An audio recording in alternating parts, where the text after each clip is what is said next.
वादनासाठी खरंच मनापासून तुमचे आभार व्यक्त करते. सिनेमाच्या मागे निर्माते खंबीरपणे उभे राहतात. सालबर्डी या सिनेमाच्या मागे देखील असेच 3 निर्माते अतिशय खंबीरपणे उभे राहिले आणि सगळ्या अडचणींवर मात करत 17 एप्रिलला हा सिनेमा सगळ्यांच्या भेटीला येतोय.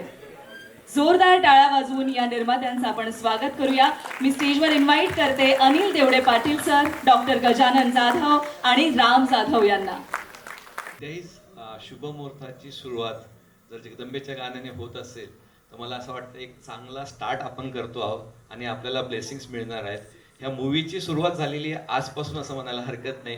जगदंबेचा आशीर्वाद आमच्या मागे असेल तर डेफिनेटली आम्ही सॉन्गमध्ये सुद्धा आपले सगळे शक्तिपीठ घेण्याचा प्रयत्न केला आहे. म्हणजे मुकुंदला मी स्पेशल रिक्वेस्ट केली होती की मला सगळे देवींचे मला आव्हान हवं आहे. ज्यावेळेस एक जगदंब गाणं बनेल त्यावेळेस मला कोणाला सोडायचं नाही आहे. त्यामुळं मुकुंद आहे आय थिंक इथे. So thanks very much. आणि खूप छान फिलिंग आहे. आणि आपलं कुठलंच कार्य मराठी माणसाचं कुलदेवतेशिवाय होत नाही. त्यामुळे आपण सुद्धा कुलदेवतेचा आशीर्वाद घेऊनच हे स्टार्ट करतो आहोत. आणि गोंधळ हा एक आपला अविभाज्य अंग आहे. कोणत्याही लग्नामध्ये गोंधळ घातल्याशिवाय आपण लग्न करत नाही. तर त्यामुळे सगळ्यात महत्त्वाचं आहे की गोंधळाने सुरुवात करून पुढे जाऊया जेणेकरून सगळ्यांना आपल्याला जगदंबेचा आशीर्वाद मिळेल. थँक्यू. नंतर आशिष राणे पण बराच वेळात वेळ काढला. पूजा मॅडमची पण साथ भेटली. अनुभव एकदम छान आहे. म्हणजे आणि खूप वर्षापासून दिववरचं गाणं झालं नव्हतं. तर पहिले जे गाणे उदगा उदांबे त्यानंतर हेच गाणं पुढचे 10 वर्ष 20 वर्ष वाजेल. नक्कीच आशा करते. आम्हालाही हे गाणं ऐकण्याची उत्सुकता आहे आणि जगदंबेचं गाणं म्हटल्यावर काय बोलायलाच नको. नक्कीच हे गाणं कायम स्वरूपी तितकंच प्रचलित राहील ही आशा आणि ही शुभेच्छा व्यक्त करते. आणि आपल्याला पुन्हा एकदा स्थानापन्न होण्याची विनंती करते. धन्यवाद. रमेश सर तुम्ही थांबा.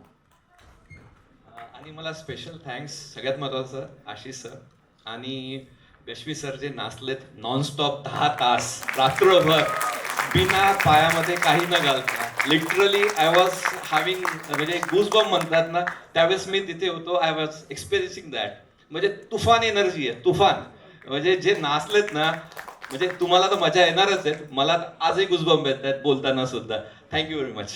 आशिष सर तुमचं सुद्धा थँक्यू. थांबून घेतलं होतं की दिग्दर्शक म्हणून ह्या गाण्याच्या सगळ्या प्रोसेसमध्ये हे गाणं तयार होताना आपलं काय मार्गदर्शन होतं किंवा आपल्या काही सूचना होत्या का? सगळ्यात प्रथम खूप आनंदाचा क्षण आहे. पाडवा नुकताच येऊन ठेपलेला आहे आणि पाडव्याच्या शुभ मुहूर्तावर आई जगदंबेचा जागर होते. त्यातल्या त्यात सालबर्डीचं सगळ्यांना म्हणजे सगळ्या टेक्निशियन सगळ्यांना आवडतीचं गाणं लॉन्च होते आज ते देखील संजय छाबरे सरांसमोर. म्हणजे एव्हरेस्ट लेवलची साथ आम्हाला भेटलेली आहे जेणेकरून महाराष्ट्राच्या बाहेर आम्ही पोहोचणार आहे. आज अशा मोक्यावर गाणं लॉन्च होते याच्यापेक्षा दुसरा मोठा आनंद असू शकत नाही. गाणं प्रत्येकाला महाराष्ट्र म्हटलं की फोक नृत्य आहे. त्यातल्या त्यात जागरण गोंधळ हा प्रत्येकाच्या आवडीचा विषय आहे. तर मला दिग्दर्शक म्हणून अनेक वर्षापासून इच्छा होती की आपल्या कुठल्या तरी सिनेमात असं एक खूप काहीतरी छान असा गोंधळ असावा. पण गोंधळ येण्यासाठी म्हणतात ना एक सिच्युएशन जागा आणि काहीतरी घटना घडली पाहिजे जेणेकरून तो आपण युटिलाइज करू शकतो. तर तसा योग येत नव्हता. तर ह्या सालबर्डीच्या निमित्तानं ती करेक्ट जागा मला भेटली. ती जागा जशी भेटली तर माझा नेहमीप्रमाणे माझा best friend Padmanabh music director last फिल्मला बोललं पद्मनाभला शेअर केलं की असं असं आहे वगैरे ते. आणि तिथून सुरुवात झाली आमच्या जगदंबेची. म्युझिकची थीम चालू झाली.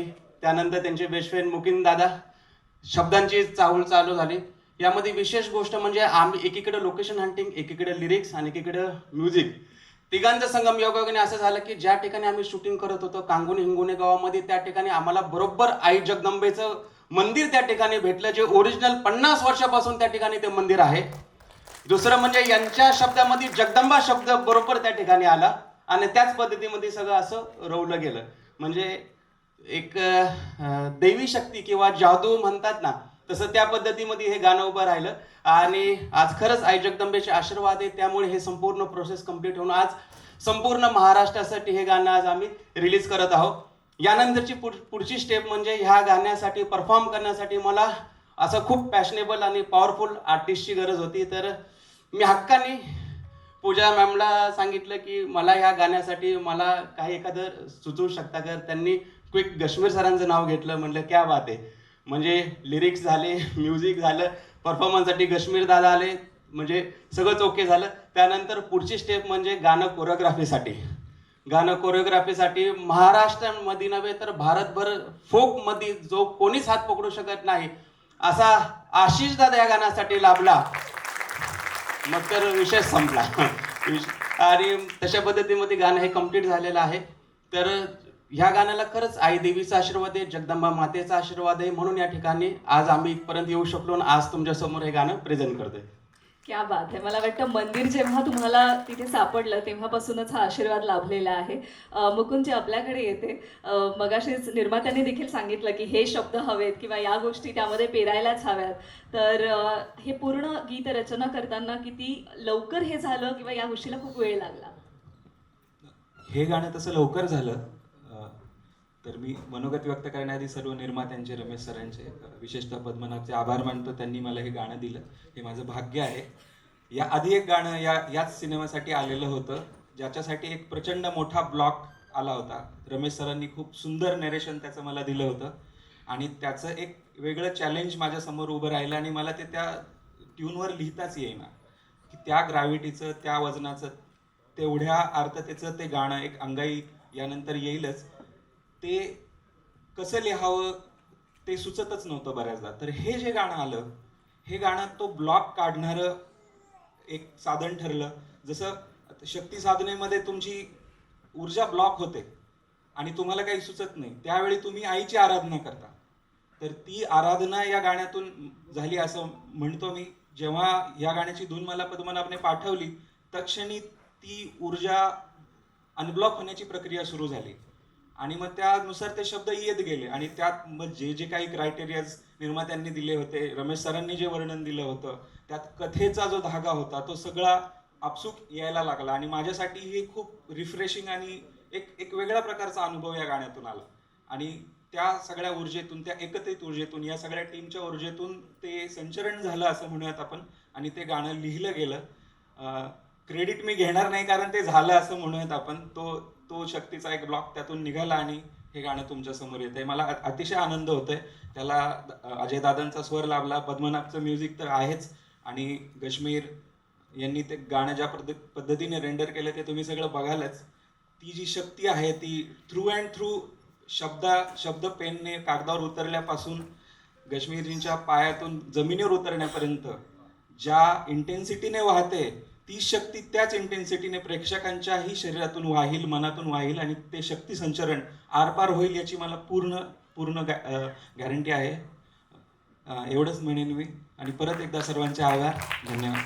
Thank you so much. मुकुंदजी आत्ता बोलत होते तर ते इतकं डिवाईन आणि एवढा शब्दसंग्रह सुंदर आहे त्यांचा, त्यांनी इतके छान शब्द वापरलेले आहेत. तर मला वाटतं खात्री आहे ही सगळी दैवीच गोष्ट आहे जी घडली आहे आपल्या बाबत आणि डेफिनेटली आपण लिहिलेलं गाणं हे सगळ्यांपर्यंत 100% पोहोचणार आणि तिथे तसंच ते राहणार.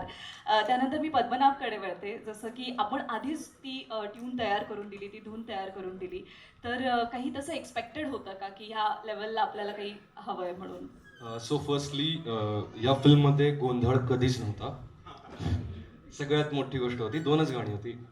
त्यानंतर मला एक दिवस रमेश सरांचा फोन येतो आणि ते म्हणतात की आपल्याला एक गोंधळ करायचा. म्हणलं डन. मग त्याच्या नेक्स्ट 2-3 दिवसामध्ये मी त्यांना एक ड्राफ्ट पाठवला. त्यांनी पहिलाच ड्राफ्ट डन, हाच ड्राफ्ट आहे तो, हेच करायचं आपल्याला. मग त्यानंतर मी मुकुंददादांना पाठवलं. म्हणजे मुकुंददादांनंतर मला बोलायला देत आहे त्यामुळं मला थोडं दडपण आलं बोलायला, कसं बोलू मी यांच्या नंतर. पण खूप मजा आली. दिग्दर्शकांनी माझ्यावरती विश्वास ठेवला, निर्मात्यांनी विश्वास ठेवला, आशिष दादांनी तर गश्मीर दादा खूपच सुंदर. म्हणजे गाण्याला न्यायापेक्षा पण पुढं घेऊन गेला तुम्ही ते व्हिज्युअली पण. So thank you so much Ramesh sir, thank you so much माझ्यावरती विश्वास ठेवला. एवढंच. तुम्हा चौघांसाठी हा एक्सपिरियन्स कसा होता? को-आर्टिस्ट म्हणून सगळे तुम्ही पहिल्यांदाच एकत्र आलात. धन्यवाद. रमेशनी जेव्हा पहिल्यांदा सांगितलं ना की असा चित्रपट करतो आहे, तर मला असं वाटलं की यार हे हॉरर आणि या पद्धतीचं नको यार काहीतरी करायला, म्हणून मी त्याला पहिल्यांदा म्हटलं होतं नको यार आपण नको करायला.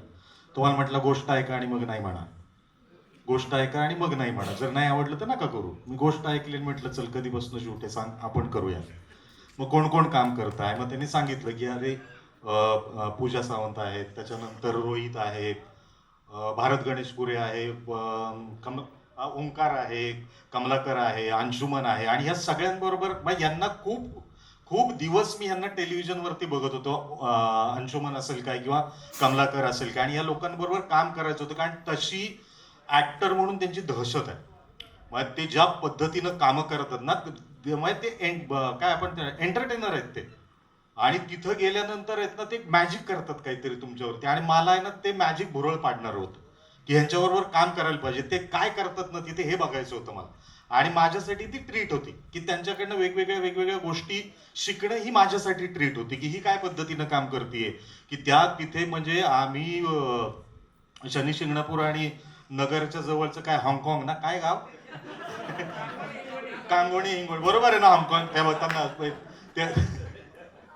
तर तिथे शूट करत होतो. पावसाने भयंकर राडा घातलेला होता, तिथे जाणं येणं मुश्किल झालेलं होतं, आणि अत्यंत प्रतिकूल परिस्थितीमध्ये सगळेजण शूट करत होते तिथे. पण ही ज्या पद्धतीने काम करत होती ना, की ज्या ठामपणाने उभं राहून की नाही हे करायचं आहे बरं, आमचं लवकर पॅकअप व्हायचं. ही पहाटे यायची 2, 2:30, 3 वाजता. कधी आली? 3 वाजता आली. सकाळी 6ला गेलेली पण असायची शूटला, परत 7 वाजता परत निघालेली असायची. अत्यंत डेडिकेशन या मुलीने काम केलंय तिथे, आणि फारच चांगलं केलंय काम, आणि मला वाटतं की आपल्याला ते पडद्यावरती बघायलाही मिळेल. चित्तरंजन गिरींबरोबर पण काम पूर्वी एक आम्ही केली होती, भोजपुरी फिल्म केली होती आम्ही एकत्र, त्यावेळेला आम्ही कधीतरी एकदा एकत्र होतो. रोहितला मी ऍक्टर म्हणून खूप दिवसांपासून ओळखतो, आणि त्याचं काम मला अत्यंत आवडतं काम. त्यामुळे या सगळ्यांबरोबर काम करणं ही माझ्यासाठी ट्रीट होती, आणि खूप सारे नवीन ऍक्टर्स पण होते याच्यामध्ये. आणि नवीन ऍक्टर बरोबर असं म्हणतात ना की अनुभवी ऍक्टर बरोबर काम करताना नवीन ऍक्टरला प्रेशर येतं. ते मला जर विचाराल तर हे एक्झॅक्ट उलट आहे, कारण तो अनप्रेडिक्टेबल असतो. तो काय करणार आहे हे मला माहीतच नसतं. त्यामुळं सिनियर ऍक्टर किंवा खूप दिवस काम केलेला ऍक्टर हा जास्त घाबरलेला असतो की नवीन ऍक्टर बरोबर काम करताना. पण त्या नवीन लोकांनी पण खूप चांगल्या पद्धतीने आम्हाला सगळ्यांनाच सांभाळून घेतलं असं मी म्हणेन, आणि मजा आली काम करताना 100%. क्या बात है सर, तुम्हाला खूप खूप शुभेच्छा. धन्यवाद. सिनेमा प्रदर्शित होईल आणि नक्कीच यशस्वी होईल. यानंतर मी रोहितजी यांच्याकडे वळते. सरांनी सांगितलं तसं हा एक्सपिरियन्स तेवढाच अडचणींचा किंवा या सगळ्यातून उभं राहून काम करण्याचा होता का? म्हणजे नैसर्गिक कुठल्याही अडचणींमध्ये देखील हो, नक्कीच. मी सगळ्यात पहिल्यांदा रमेश सरांनी, आमचे निर्माते, यांचे आभार मानतो की मला इतक्या सुंदर सिनेमामध्ये काम करायची संधी मिळाली. शशांक सर बोलले त्याप्रमाणे आमचं जे शेड्यूल होतं ते वनगोमध्ये होणार होतं ॲक्च्युली, पण पाऊस इतका प्रचंड होता. मध्यंतरी मराठवाडा आणि नगर नाशिक भागात जो काही पाऊस पडला, म्हणजे अक्षरशः शूटिंग आम्हाला थांबावं लागलं. आम्ही शूटिंग थांबवलं आणि परत काही दिवसानंतर परत आम्हाला म्हणजे परत सुरू करावं लागलं. पण खूप मजेशीर होतं एकूणात, आणि काही काही सिक्वेन्स आम्ही, तो एक सीन होता जो आमचा एक सीन आहे पार्टीमधला, खूप इम्पॉर्टंट सीन होता तो माझ्यासाठी फिल्ममध्ये. आणि त्या दिवशी पाऊस, इतका पाऊस होता की म्हणजे एकमेकांचं ऐकू पण येत नव्हतं. पण तशाही आम्ही कंडिशनमध्ये तो सीन कसा प्रॉपर शूट करता येईल याच्याकडे लक्ष दिलं, आणि तो सीन आहे होपफुली झाला आहे बरोबर, व्यवस्थित झाला आहे. पण मजा आली एकूणात. आणि सगळ्यात इम्पॉर्टंट जसं की शशांक सर आहेत, पूजा आणि मी सोबत पूर्वी काम केलं आहे बळी सिनेमामध्ये. पण बाकीचे शशांक सरांना मी खूप आधीपासून बघतोय, मी भेटलो पण आम्ही काम नव्हते झालं. परत चित्तरंजन गिरी आहेत, ओंकार आहेत, ओंकार भोजने, अंशुमन सर आहेत. यांचं काम मला पर्सनली खूप आवडतं. ह्यांना खूप म्हणजे टी व्हीवर बघतो, सिनेमामध्ये बघतो. शशांक सरांबद्दल खूप गोष्टी ऐकल्यात, खूप म्हणजे त्यांचं अफाट नॉलेज आहे फिल्मबद्दल, ॲक्टिंगबद्दल. तर मला यांच्या सगळ्यांसोबत स्क्रीन शेअर करायची संधी मिळाली, एकत्र सीन करायला मिळाले. याचा खूप आनंद आहे, खूप गोष्टी शिकता आल्या. आणि सगळ्यात महत्त्वाचं, जसं शशांक सर म्हणले की हॉरर फिल्म नाही आहे ही, खूप महत्त्वाची घटना घडली होती महाराष्ट्र राज्यामध्ये, त्या सत्य घटनेवर आधारित आहे. त्याच्यामुळं एक विशेष कौतुक आहे ह्या, म्हणजे तुम्ही हा निर्णय घेतला ही फिल्म करायचा, हे खूप माझ्यासाठी इम्पॉर्टंट आहे. आणि अशा फिल्ममध्ये काम करायला मिळणं करायला मिळालं यासाठी मी खूप भाग्यवान समजतो. थँक्यू सो मच आणि खूप खूप शुभेच्छा. थँक्यू. गिरी सर, मला कल्पना आहे गेल्या वेळेलाही तुम्ही सांगितलं होतं सिनेमा बघा, पण तरी देखील आज आपण सिनेमाच्या खूप जवळ पोहोचतोय, रिलीजच्या अगदी जवळ येऊन पोहोचलेलो आहोत, तर काय सांगाल? खूप छान वाटतंय आणि रमेश जी ने जिस तरह से काम किया है ना, बहुत अच्छी टीम बनाई है. खूप छान टीम आहेत ते. तुम्ही 17 तारखेला सिनेमा बघा. Thank you so much. नंतर कळेल काय आहे ते आतमध्ये. थँक्यू.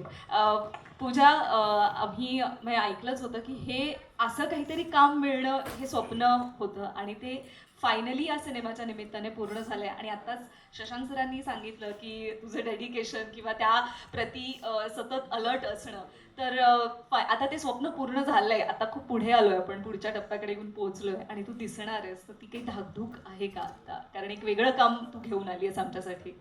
नाही, धाकधूक तर नक्कीच आहे, पण मला एक गोष्ट शेअर करायला आवडेल. कदाचित शशांक सरांना आठवत नसेल, पण ही आमची पहिली भेट नाही आहे या चित्रपटसृष्टीतली. 2019 साली महाराष्ट्र राज्य चित्रपट पुरस्कार सोहळा होता. सरांचं सर्वोत्कृष्ट अभिनेतामध्ये नॉमिनेशन होतं आणि माझं सर्वोत्कृष्ट अभिनेत्रीमध्ये नॉमिनेशन होतं. आणि ज्यावेळेस सरांना तो अवॉर्ड डिक्लेअर झाला, सर्वोत्कृष्ट अभिनेता शशांक सर, मी म्हटलं जर शशांक सरांना मिळतंय तर माझा काहीच चान्स नाही आहे, आता मला अजून अनेक वर्ष काम करायचं. पण सर ॲक्च्युली माझे लकी फॅक्टर आहेत, कारण का त्या वर्षी आम्ही पहिल्यांदा स्टेज शेअर केला होता. मलाही मिळाला होता पुरस्कार आणि सरांनाही मिळाला होता. पण त्यावेळेस मला अजिबात वाटलं नव्हतं की सरांसोबत इतक्या लवकर पटकन स्क्रीनही शेअर करता येईल. So thank you so much Shashank sir. तुम्हाला कदाचित लक्षात नव्हतं, पण अनेक दिग्गजांसोबत काम करायला मिळालं.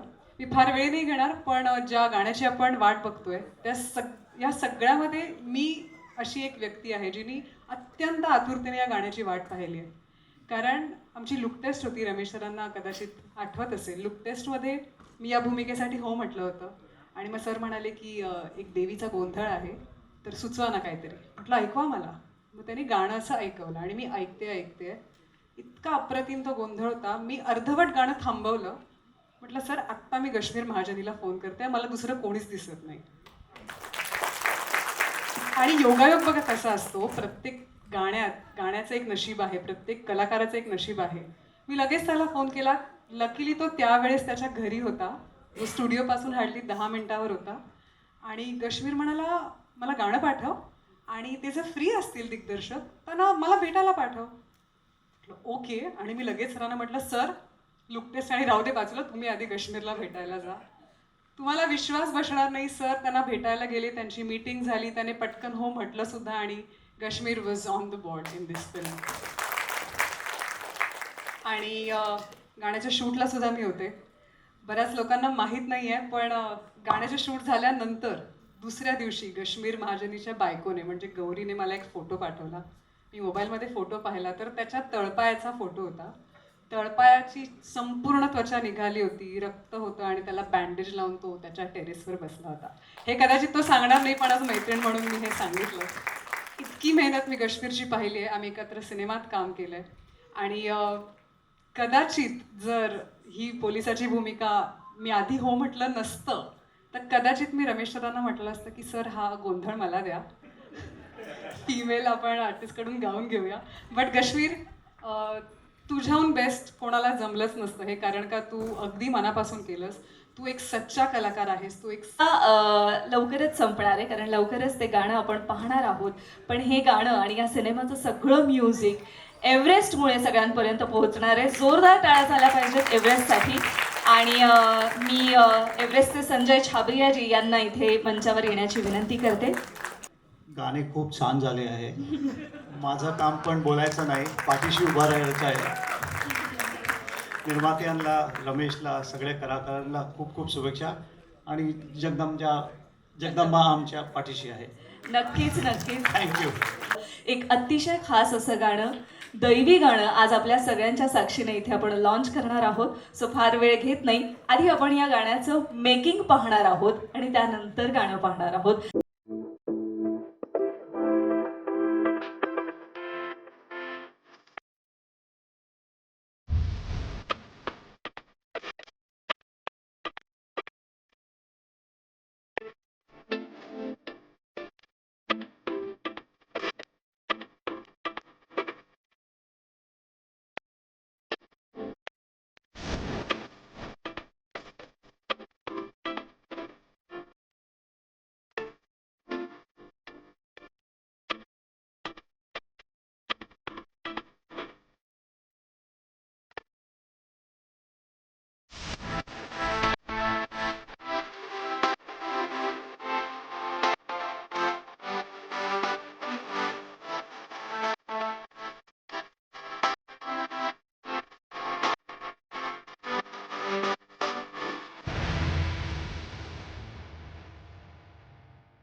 जसं सगळ्यांनीच कौतुक केलं सगळ्यांचं तसं मला सुद्धा मला वाटतं की मला आशीर्वाद आहे असं मला वाटतं परमेश्वराचा, कारण की ना ते माझ्याकडून ते काम करून घेतात असं मला वाटतं. मी फक्त जरिया असतो ते काम करण्याचा.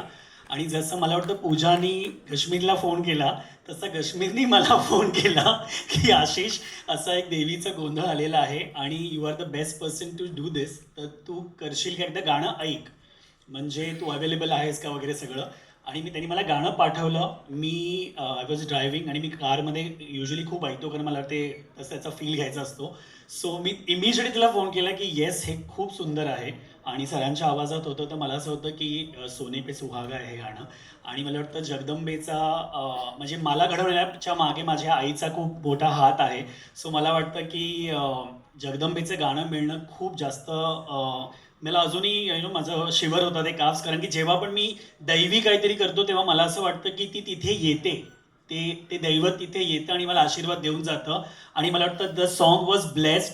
जसं मला वाटतं की मी आजपर्यंत इतक्या आर्टिस्टबरोबर काम केलेलं, पण आय रिमेंबर आम्ही जसं सगळे म्हणाले की 10 तास 12 तास आम्ही जे काही नाईट शूट करत होतो, not even a single time Kashmir एकदा पण असं मला म्हणाला की आशिष थोडं थांबूया का जरा पाय, की कारण की इट इज सो एनर्जेटिक की मला वाटतं की त्याच्यासाठी सगळ्यात थँक्स टू यू. मला वाटतं एक गुरु तेव्हाच गुरु असतो जेव्हा त्याला एक उत्तम शिष्य लाभतो. आणि लोक असं म्हणतात की गुरु बिन ज्ञान कहा, पण मी नेहमी हे म्हणतो की गुरु बिन ज्ञान कहा पर शिष्य बिन मान कहा.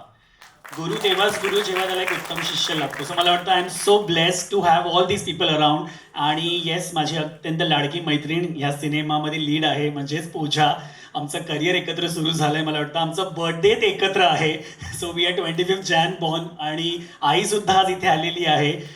सो मला वाटतं की तिने माझा प्रवास लहानपणापासून म्हणजे बघितला आहे. So I am so blessed that आज मी इथे आहे आणि या सगळ्या लोकांबरोबर ज्यांनी माझ्या आयुष्यात नेहमी मला सपोर्ट केलं त्यांच्याबरोबर आहे. आणि सगळ्यात महत्त्वाचं थँक्स टू रमेश सर, ज्यांनी ह्या सिनेमाला बांधलं आणि त्यांनी मला जे मला हवं आहे, मी म्हणालो मला संबळ हवं आहे, ते म्हणाले ओके. मी त्यांना म्हटलं आपल्याला 3 गोणी हळद लागेल, ओके. ते म्हणाले फुलांचं डेकोरेशन, ओके. ते असं नाही काहीच म्हणत नव्हते. सो मला वाटतं we are blessed to have such a person around. आणि all to the producers also, ज्यांनी त्यांना एवढं सपोर्ट केलं मला वाटतं. आणि सगळ्यात महत्त्वाचं म्हणजे एक गाण्याचा सोल तेव्हा बनतो जेव्हा एखादं लिरिक्स आणि म्युझिक कंपोजर त्याला उत्तम बांधतो. सो मला वाटतं the youngest person in the crowd, the music composer Padmanabh, मला वाटतं की he is one of the youngest person we have right now. म्हणजे त्यांनी हे गाणं बनवलं, मला खूप आश्चर्य होतं. त्याच्यामुळे मला खरंच त्याचं खूप कौतुक आहे. सो कारण की आणि असेच गाणी त्यांनी नेहमी बनवत राहावे, कारण मला असं वाटतं की आत्ताच्या सध्याच्या घडीला स्पिरिच्युअल गोष्टी येणं खूप गरजेचं आहे, कारण की मला वाटतं ते सध्या जास्त आपल्या सर्वांना बांधून ठेवू शकतं असं मला वाटतं. सो थँक्यू सो मच पुन्हा. Thank you so much Ashish. आणि एक विचारायचं आहे की एक साधारण ह्याची प्रॅक्टिस तुम्ही किती दिवस केली दोघांनी किंवा येस रश्मी. नाही, थँक्स टू आशिष पाटील. आशिष आणि टीमने ते खूप प्रोफेशनल डान्सर्स आहेत आणि ते वर्षभर करत असतात परफॉर्म. त्यामुळे त्यांनी तर 3 दिवसात सगळं पिकअप करून खूप उत्तम परफॉर्म केलं. मी साधारणतः एक 3 आठवडे प्रॅक्टिस करत होतो. हो, खरं आहे. मी इतपत पण मी 3 आठवडे करत होतो. मी आशिषला रोज सांगायचो मी पहाटे 6 वाजता त्याच्या स्टुडिओवर जायचो. तिकडे त्याचा एक माणूस असायचा ओपन करून द्यायला मला, आणि त्याची शोजची वगैरे प्रॅक्टिस 8 साडेआठला सुरू व्हायची. तो 6 ते 8 रोज 2 तास सकाळी मी पहिली माझी प्रॅक्टिस संपवून घ्यायचो. आणि त्या सगळ्या मुली वगैरे तिकडे झोपलेल्या माझ्या गाण्याच्या आवाजाने जाग्या व्हायच्या. त्याच्याकडे असे कंपार्टमेंट्स आहेत ज्यात त्याच्या कित्येक डान्सर मुली आहेत, त्या रात्री लेट झाल्या तिकडे झोपतात आणि मला हे माहीत नव्हतं. आणि एक दिवस सकाळी अचानक मी वॉर्मअप करता म्युझिक चालू केलं आणि आतनं असं सडा पडल्यासारख्या मुली बाहेर यायला लागल्या झोपेत नव्हतं. आणि त्यामुळे अशा आला की एक माणूस असा सकाळ सकाळ नाचतोय इथे कोण. हां, सो पण मी I guess I think I practice for 3 weeks. कारण फोक हे खूप पिक्युलियर डान्स फॉर्म आहे. तुम्ही असंच जाऊन असंच फ्रीस्टाईल काहीतरी शिकून 3 दिवसात असंच परफॉर्म नाही करू शकत. काही सर्टन त्याची जी पोस्चर्स आहेत, त्याची एक पद्धत आहे सादर करण्याची, ती अंगात भिनल्याशिवाय मला परफॉर्म करताना एक्सप्रेस करता आलं नसतं, कारण मी कॉन्शियस राहिलो असतो स्टेप्सबद्दल. त्यामुळे 3 आठवडे मला लागले. ह्या लोकांनी 3 दिवसात केलं. That's it. जसं तू म्हणाला तेच की त्याला तेच आहे की आशिष हे पोस्टर परफेक्ट झालं पाहिजे तोपर्यंत मी हे करणार. सो मला वाटतं दॅट इज कमेंडेबल, कारण की अगदीच जसं म्हणाला की folk is really not easy. लोकांना वाटतं फोक डान्स इज असं झालं आणि ना बघताना खूप छान वाटतं. कुठलाही फोक आर्ट फॉर्म, लावणी म्हणावं, गोंधळ म्हणावं किंवा वाघ्या मुरळी, म्हणजे ना गोंधळाचे किती वेगवेगळे प्रकार आहे हे लोकांना माहीत नाही. तर मला वाटतं त्याच्यातली डिटेल तुम्हाला रोज विचारायचा की ह्याचं असं करूया का, हे असं करता येईल का. सो मला वाटतं अँड तो जितका उंच आहे ना त्याचा तेवढा त्याला प्रॉब्लेम आहे, कारण की फोकला तुला सगळं बेंड करून करायचं आहे. त्याच्यामुळे त्याच्या नीला त्याला ह्या पोझिशनमध्येच नाचायचं होतं through out. So I remember him, you know, I can know the struggle what he has gone through. So I am so happy that त्यांनी ते केलं. आणि मला वाटतं असे कलाकार मिळणं पण खूप भाग्य असतं. मला वाटतं की यु नो जे पॅशनेटली सगळं करतात. आत्ता आपण सगळं हे जे काही बोलतोय मगापासून, मला वाटतं हा सिनेमा नाही, एक फॅमिली झालेली आहे. प्रत्येकाचे काही ना काही कॉर्ड्स कनेक्टेड आहेत आणि ते मला वाटतं नॅचरली आहेत आणि हे खरंच खूप डिवाईन आहे. सो ह्या डिवाईन ब्लेसिंग्स राहतीलच. पण अशी जी एक छोटीशी रिक्वेस्ट आहे, लावणी करायला नका लावू मला. माईक आणि फोन माझ्याकडे दिलं तरी चालेल. आम्हाला एक खूप स्टेप तुमच्याकडे पाहिजे.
पेजमध्ये खूप खूप स्वागत करतो. आम्ही नुकताच आता सॉन्ग बघितलं. खरंच खूप सुंदर कोरिओग्राफी केली तुम्ही. तर तुम्ही जेव्हा फर्स्ट टाईम हे सॉन्ग ऐकलं होतं तेव्हा तुमच्या मनात म्हणजे काय पहिला थॉट आले? मला वाटतं की कुठल्याही देवाशी रिलेटेड काय जेव्हा गाणं येतं कुठल्याही आपल्या महाराष्ट्रामध्ये आपली इतकी उत्तम दैवत आहे आणि जगदंबा म्हटलं तर मला संचारतच नेहमी अंगात. तर मला वाटतं की जेव्हा हे गाणं आलं तेव्हा मनापासून इच्छा होती की हे गाणं मला असं लोकांपर्यंत पोचवायचं आहे. त्यात अजय सरांचा आवाज होता. सो मला वाटतं 90% काम तिकडेच झालं. मला फक्त 10% काम मला करायचं होतं ॲज अ कोरिओग्राफर, असं मला वाटतं. कारण की कुठल्याही गाण्याचा सोल त्याचा आवाज असतो आणि अजय सरांचा आवाज लाभल्यामुळे मी अजून उत्सुक होतो की मला उत्तम काय करता येईल. आणि त्यात अजून सोने पे सुहागा म्हणजे काश्मीरी महाजनी या गाण्यावर कलाकार म्हणून मला लाभले. तो मला वाटतं तिथे मला सिक्सर मारला मी, कारण की जेव्हा 2 उत्तम आर्टिस्ट तुमच्याबरोबर आहेत त्याचं तुम्ही काय करू शकता. सो मला वाटतं मी तो करण्याचा प्रयत्न केला आणि येस खूप आनंद आहे. आणि तुम्ही हे गाणं प्लीज खूप लाईक करा, शेअर करा. आणि मला वाटतं एव्हरेस्ट म्युझिक कंपनीवरती हे गाणं अवेलेबल होणार आहे. सो नक्कीच, आणि हा सिनेमासुद्धा नक्की बघा. So yes, thank you. सर हे शूट होत असताना गाणं काही लक्षात राहील असा एक्सपिरियन्स? ऑफकोर्स मला वाटतं नाईट शूट अशा असतात की ज्या खूप गायडिंग असतात, कारण की एकदा तुम्हाला रात्रभर एक तर ह्या एनर्जीचं गाणं शूट करायचं आहे आणि त्यात कंटिन्युअसली हळद उडत होती. सो डान्सर्सच्या आर्टिस्टच्या डोळ्यात जात होती. कॅमेरा सारखं तुम्हाला साफ करायला लागतो. बरं तुम्हाला म्हणजे खूप कमी लोकांना हे माहीत असतं, पण आम्ही हे गाणं एका दिवसात शूट केलं आहे. म्हणजे 1 नाईट, मला वाटतं अगदी 12 तास नाही म्हणणार मी, पण 10 तासात आम्ही हे शूट केलं आहे. सो जे काय आहे ते 10 तासाची मेहनत आहे म्हणजे. आणि येस सगळं कन्सिडर करून आम्ही हे शूट केलं आहे कसं आहे. आणि अजून एक गोष्ट करण्याचा प्रयत्न केला आहे की नेहमी आपण जेव्हा गोंधळ किंवा फोक बघतो तेव्हा एक पर्टिक्युलर कॉस्च्यूमवरती आपण विचार करतो की हा असाच कॉस्च्यूम असेल. सो आम्ही कॉस्च्यूममध्ये पण थोडासा तो बदल करण्याचा प्रयत्न केला की आत्ताच्या पिढीला पण ते आपलंसं वाटावं आणि आधीच्या पिढीला पण वाईट वाटलं नाही पाहिजे. तर मला वाटतं त्या दोघांचं एक मिक्सचर या कॉस्च्यूममध्ये आम्ही केलेलं आहे. सो येस, सो मला वाटतं ती एक वेगळी गोष्ट तुम्हाला तुम्हाला बघायला मिळणार आहे गाण्यात. So, सर आता सध्या नवीन गुढीपाडवा आपला नववर्ष सुरू होते, तर तुमचा काही नवीन संकल्प वगैरे? नवीन वर्षाचा संकल्प एवढाच आहे की स्पिरिच्युअली मी खूप जास्त कनेक्टेड राहो, कारण की मला वाटतं ते मला जमिनीवर जास्त ठेवतं आणि ते माझ्या कला क्षेत्रात मला खूप जास्त मदत करतं. सो लोकांनासुद्धा हेच आव्हान आहे की तुम्ही स्पिरिच्युअली जेवढं कनेक्ट होऊ शकाल त्या एका पॉवरशी ते कनेक्ट व्हा. ती कुठलीही पॉवर असू शकते आणि मला वाटतं की सध्या या जगात जो जास्त काही गरज आहे ते आहे प्रेमाची आणि आनंदाची. ते वाटा, ते तुम्हाला द्विगुणित मिळेल, ते तुम्हाला विथ इंटरेस्ट मिळेल मला असं वाटतं. So yes, thank you so much.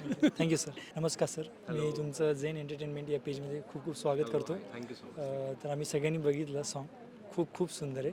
तर मला शॉर्टमध्ये तुमच्याकडून एक जर्नी ऐकायची, लिरिक्स तुमच्यापर्यंत येईपर्यंत, ते म्युझिक पूर्ण कंप्लीट होईपर्यंत, म्हणजे काय ती जर्नी होती? सो फर्स्टली ह्या फिल्ममध्ये हा गोंधळ नव्हताच कधी. मला नरेशन झाल्यानंतर रमेश सरांचा फोन आला की आपण एक गोंधळ पण करतोय. म्हणलं ओके. सो मग त्यानंतर मी तो कंपोज केला, मी पाठवला. सो त्यांनी अप्रूव्ह पण झालं ते. आणि जो फिल्ममध्ये नसलेलं गाणं आहे ते आता तुमच्यासमोर सादर झालं आहे, जगदंबे. ही सॉन्गची जी तुम्ही जी प्रोसेस चालू होती, त्या प्रोसेसमध्ये काही एखादा एक्सपिरियन्स, काही म्हणजे एक्सपिरियन्स ॲज इन हे मला सांगायला खूप आवडेल की अजयदादानं खूप म्हणजे एक 10 वर्षानंतर त्याचा असा आवाज आपल्याला ऐकायला मिळणार आहे, कदाचित लल्लाटी भंडारानंतर. कारण इतका ओपन आवाज आणि इतक्या हाय स्केलचं गाणं आहे. सो या खूप वर्षानंतर दादाचा असा आवाज आपल्याला ऐकायला मिळणार आहे. म्युझिकशिवाय अजून कोणत्या कलेशी तुम्ही जोडले गेले? म्युझिकशिवाय कला असं म्हणता नाही येणार. मला राईड करायला खूप आवडतं. मी म्हणजे मी बाईक राईड करतो. सो ते मला आवडतं. येस. आता आपल्या गुढीपाडव्यानिमित्त काही तुमचा नवीन संकल्प वगैरे? गुढीपाडव्याचा नवीन संकल्प अशीच छान छान कामं करत राहायची, असंच प्रेक्षकांची दाद मिळवत राहायची. Thank you sir.